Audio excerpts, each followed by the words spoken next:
Remnant from the Ashes is a third-person survival action shooter set in a post-apocalyptic world overrun by monstrous creatures. It was developed by Gunfire Games and offers an array of deadly weapons and skills to use. But what if you didn't use the guns? Can you beat Remnant from the Ashes without firing a single bullet? I started my adventure just like anyone else does, face down in the rain clutching a weapon. Through pure tactical genius, I died, allowing me to skip the tutorial entirely, something that I knew and was planning to do all along. Ugh. Following my definitely not accidental death, I awoke in Ward 13, the hub of the game. Some kid was crying to me about his dead brother, which I would have seen if I had survived the tutorial, but I really didn't care, nor did I have time for that. I had things to kill. I was tasked with repairing the generator to the base, and I met up with Ace in the basement. This is where I get to choose my class. And because I'm doing a melee-only run, the Scrapper should be the obvious choice. However, the trait the ex-cultist starts out with would be very helpful in completing the run. Both the traits can be found in run, but are sort of rare events. And in the end, I decided straight damage is what I was going to need, and chose the Scrapper, got the Warrior perk, and was ready to go. Using my engineering expertise, I punched exactly one button and restarted the reactor, making me wonder if this was really a two-person job. I made short work of the remaining route, and then my character did the unthinkable. They fired a gun in the cutscene. But since it wasn't actually me firing, it doesn't count. Stupid cutscene.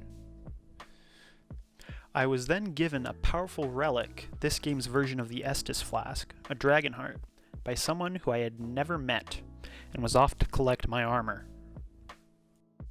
The Scrapper set, when worn in its entirety, gives me a 25% damage boost to enemies within 5 meters of me. Once outfitted, I made my way over to see Macabre, who, like all attractive red-headed women, wanted nothing to do with me.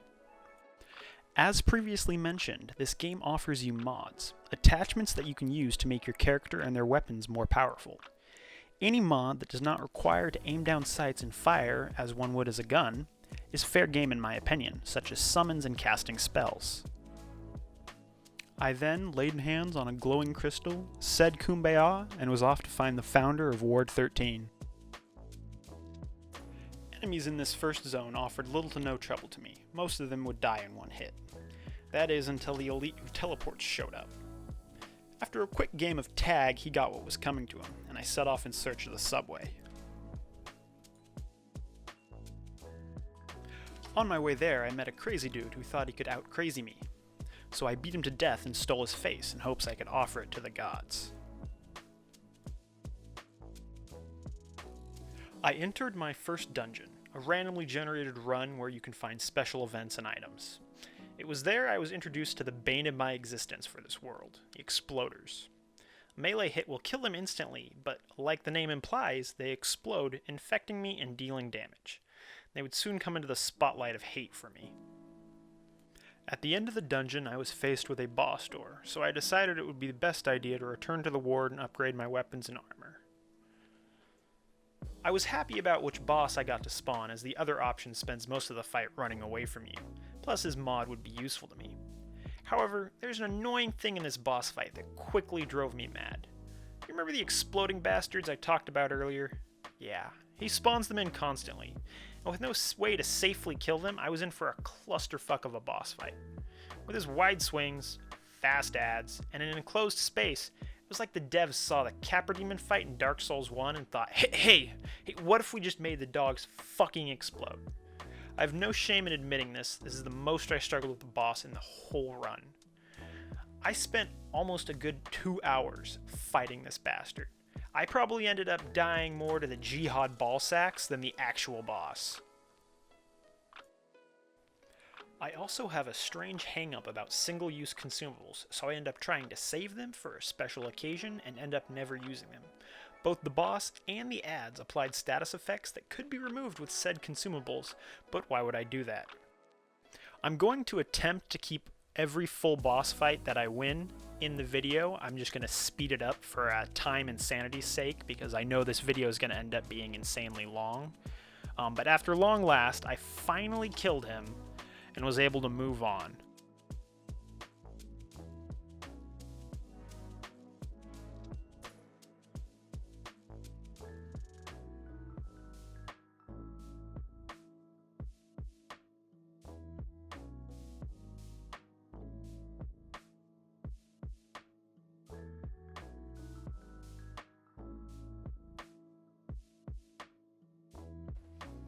However, as a final piece de resistance of the fight, I bled out mere feet from the bonfire after it was over. At long last, I had made it to the subway, and it went through fairly easy. I'm going to kind of gloss over the middle sections or any of the dungeons where I don't exactly find useful loot for the run, once again for time's sake.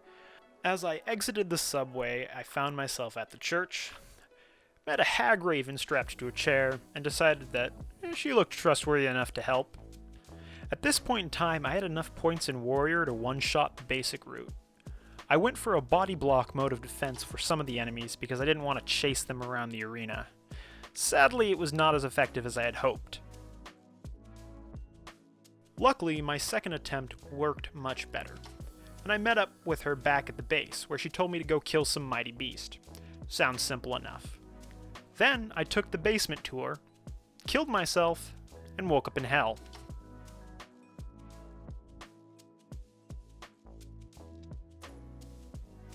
The next section's enemies were essentially battle droids who like to run and take cover, making my life a hellish game of tag. Then I proceeded to wear the face of my enemy, and it pleased the tree gods. Then I got stuck in a bush.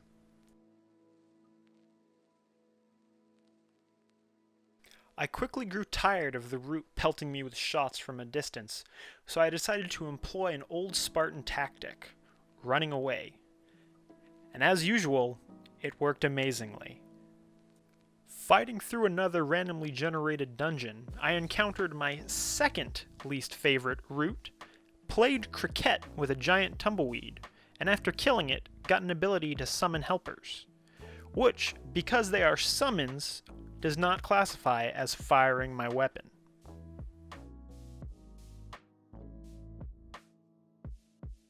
Then I was introduced to the world boss of this run, a wooden dragon that exists because reasons. And I went to go chop its tail off because this is Dark Souls and it'll give me a broken weapon.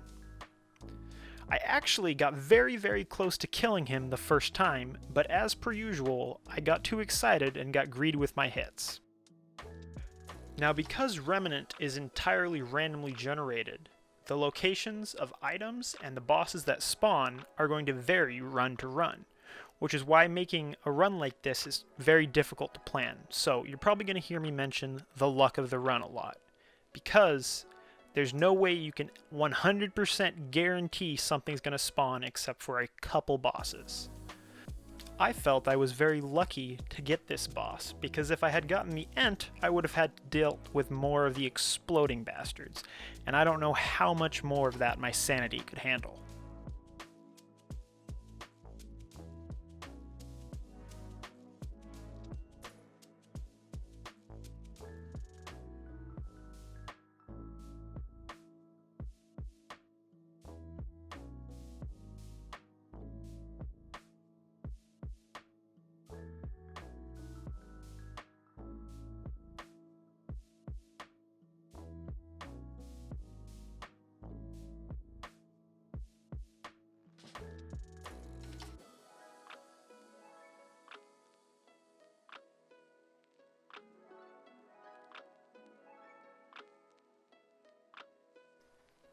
Having defeated the dragon and giving a few celebratory teabags on his corpse, I then went back to the base to craft my weapon. Because I cut his tail off before I killed him, it granted me the special weapon from his boss fight, which was going to end up being my run weapon, Ye Olde Lightsaber. I then traveled to the tower to talk to the tower wizard, who sent me to the least confusing labyrinth I'd ever been in. From the labyrinth, I traveled to Rom, an irradiated wasteland full of savages. Not unlike California, most enemies here prefer to attack at close range, making my life a whole lot easier. And once again, the luck of this run shined in my favor. I found the Leech Ember, which gives me health from melee attacks, which was one of the top items I had written down for this run. Ooh.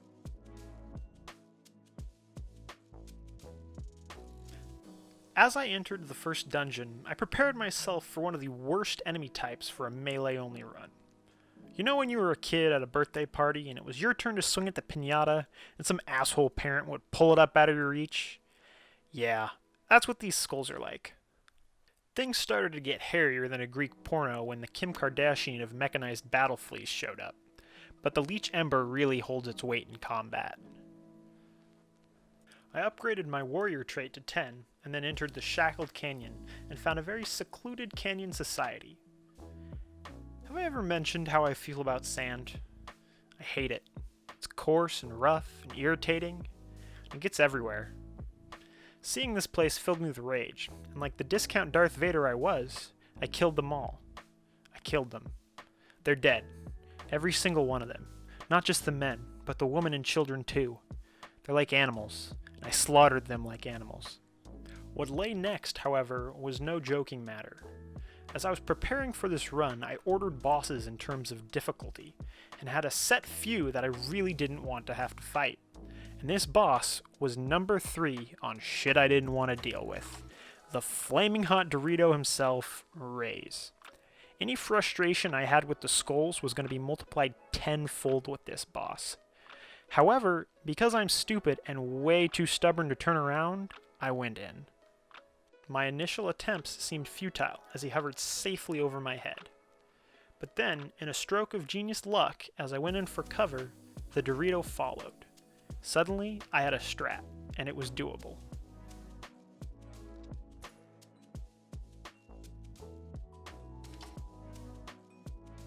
After a few failed attempts, I managed to get it down to a science, baiting out the ads, and then slowly chipping away at his health when he came back to hunt me. When I finally killed the Dorito, I gained a valuable new summon, one of the skulls I had been complaining so much about earlier. Things were looking up, but number 2 on the bosses I did not want to fight might have been next, depending on the run.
There are 2 weapon mods that are essential to complete this run.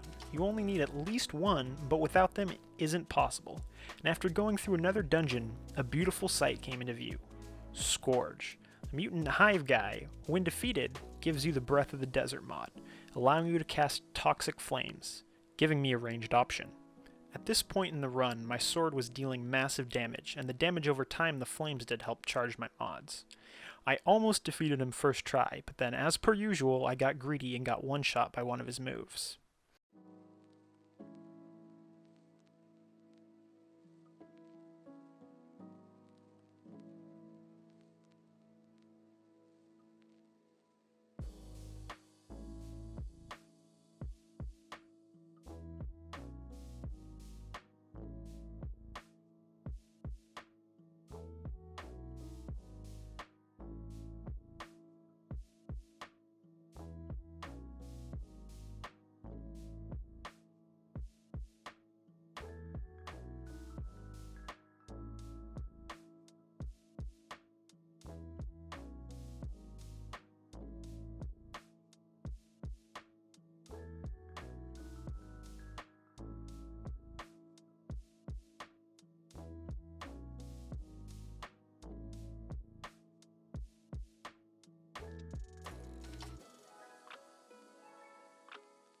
A few attempts later, I swacked his ass and got the breath of the desert.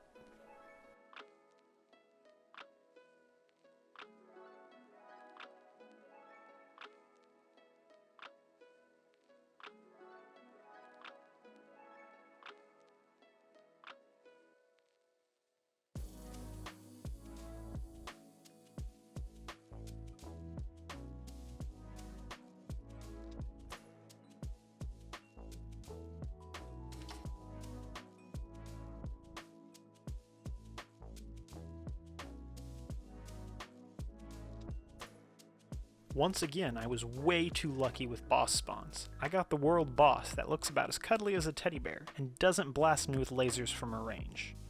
The Harrow is simple enough to kill, with easily readable attacks and only spawns adds in between phases.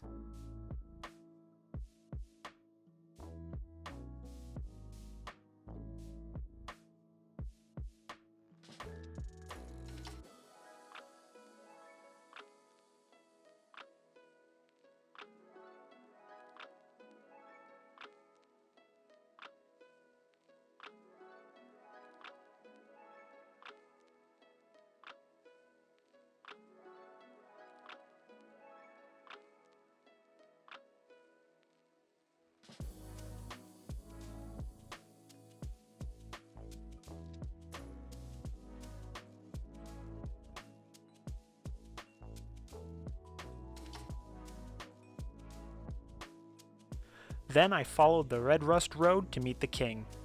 Worst Elvis impersonator ever. He emerged from his bath and told me to go disrupt the natural order of another world. Then he refused to let me drink his bathwater. I won't forget that.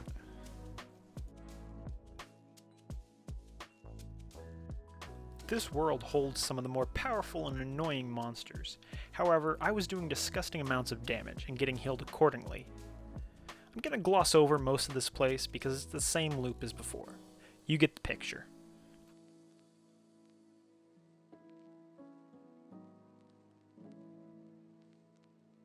I walked in on Shrek beating his meat. I guess the divorce hit him hard because he looked like he had done a lot of meth. My plan was to slap him in the ass till he died, and that worked pretty well.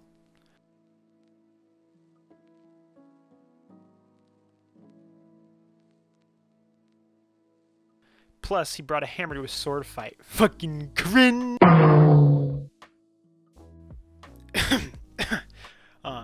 Anyways.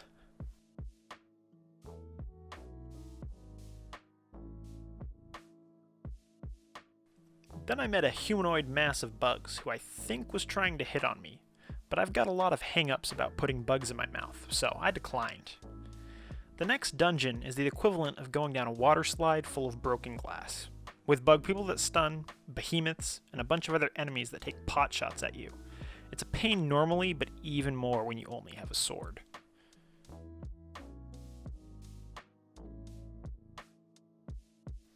However, as I exited the dungeon, I held my breath, as the other essential mod had a 50% chance of spawning. When I was greeted with a stormy sky, I was filled with more happiness than I'd felt in 10 years. The mods needed only spawn in the second and third quarter of the game, and you don't know if you get them until you reach them, so once again, I had incredible luck and was able to get both of them on my first try. With the knowledge that I could now complete this run, I decapitated the thrall and used his body to harness the power of bugs.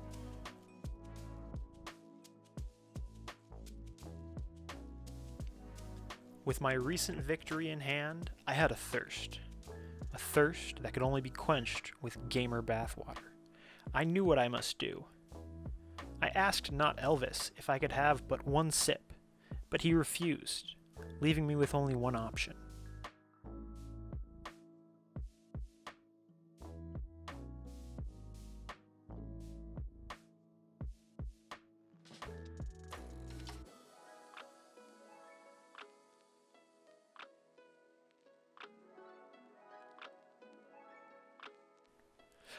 I am honestly surprised how quickly he went down both times, but unlike the real Elvis, I only had to kill him twice. Not only did I get my fill of bathwater, but I also got a really funky looking puzzle piece. Thankfully, killing the king allows you to skip the guardian entirely. Even though I am a masochist, there is no way I was going to try and put myself through that. I had no way to generate mod power, and they never get close enough to hit. Ugh. I met an old lady who tried to sell me a ring for way too much money, and I wasn't having that. So I brought my local Lovecraftian horror to her and just stole it from her corpse.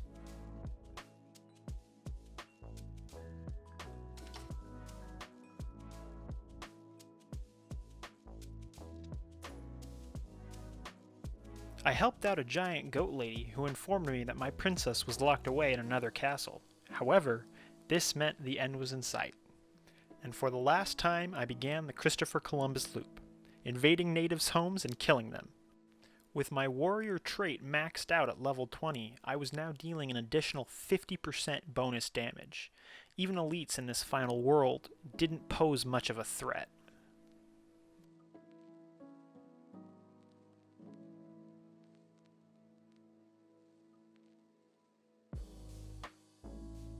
The next boss I encountered was a wizard, and to be a wizard, you have to study.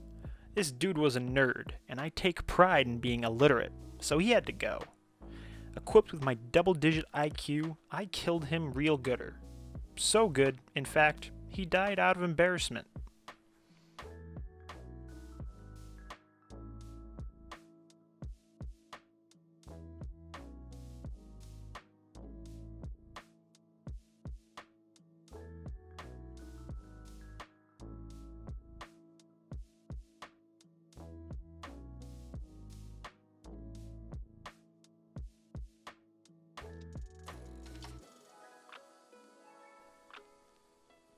I also found out you can complete one of the bell puzzles with a sword.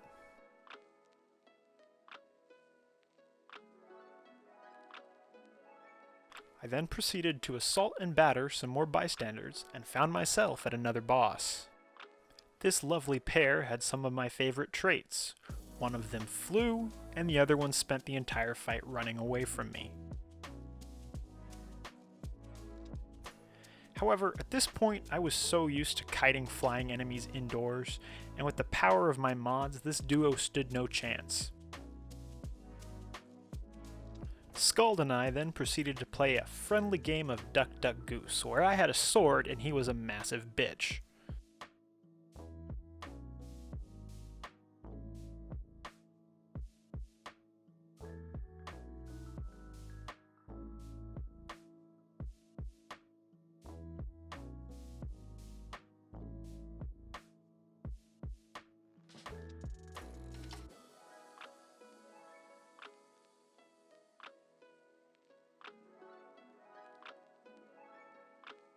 Thankfully, I was able to use my sword to switch the totem on the Totem Father over to the Spirit of Melee, and promptly decided against wearing 40 pounds of metal to fight someone who harnesses lightning.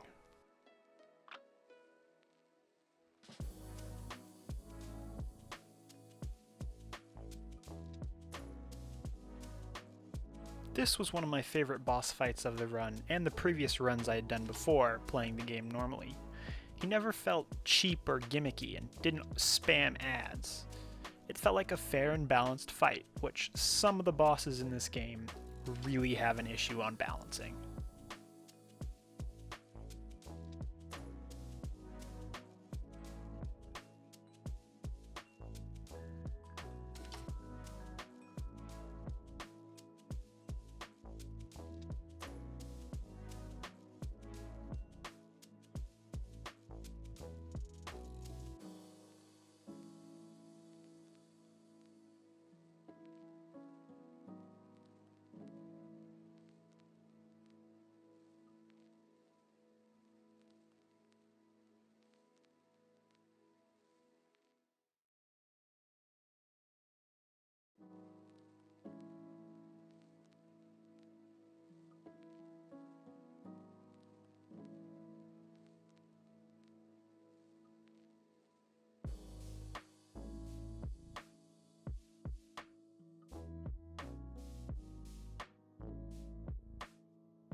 As the totem father fell, I knew it was time to finally finish this.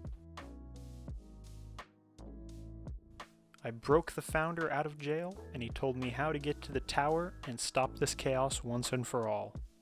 I returned to Ward 13, and using my amazing button-pressing powers, I activated the mirror.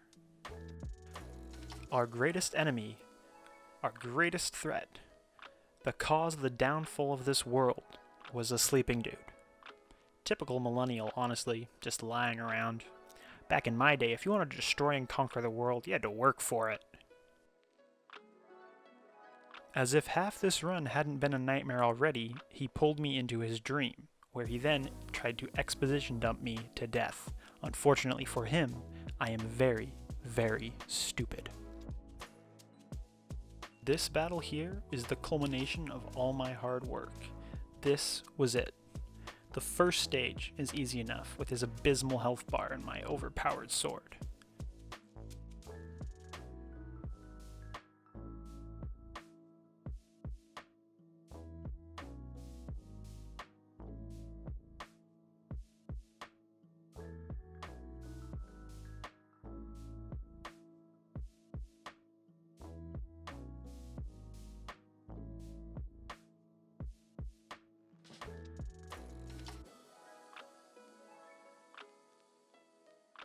The second stage, however, is what the mods are essential for.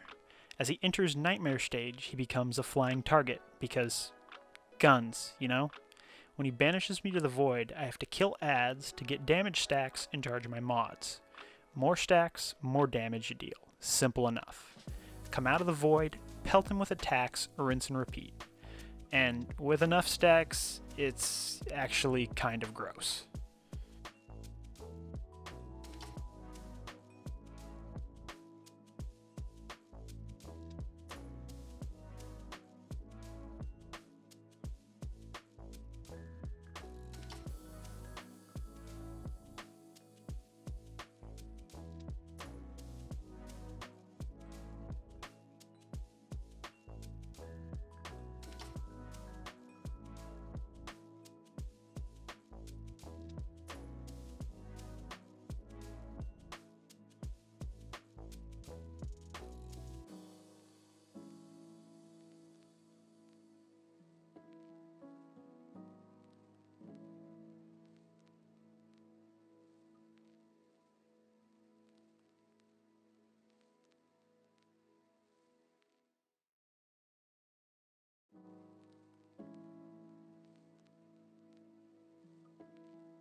And now that my greatest achievement in life is defeating what is arguably a comatose man, I fled the island, beating Remnant from the ashes without firing a single bullet.